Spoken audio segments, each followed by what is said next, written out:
Few streets in Buffalo are as historic as Delaware Avenue. As Officer Lehner's procession traveled north on this iconic route, the world seemed to pause for a moment. Children waited patiently with their parents. Firefighters stood with their hands behind their backs, and construction workers looked on from atop their buildings.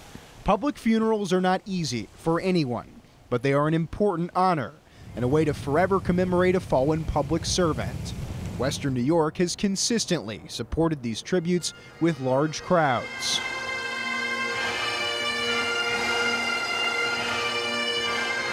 In 2009, the funeral for Buffalo firefighters Chip McCarthy and Jonathan Kroom drew thousands of people to the city. In 2014, the Patriot Guard riders drove through the small village of Medina after the death of Sergeant Shayna Schmiegel, an Army paratrooper.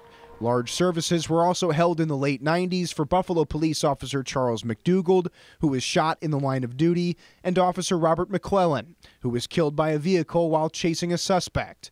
There have been many other public funerals and many other people who've given their lives to public service in Western New York, be it police, firefighters, or members of the military. Officer Craig Lehner, regrettably, is now one of them. But that is why Wednesday was such an important day.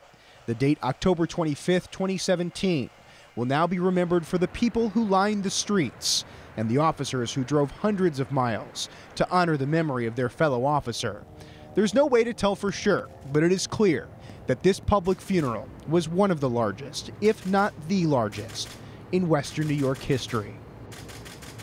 And as we mentioned, 5 Buffalo police officers have now lost their lives in the line of duty in the past 20 years. Since the department was founded in the 19th century, a total of 51 BPD officers have died in the past century and a half of service to this community.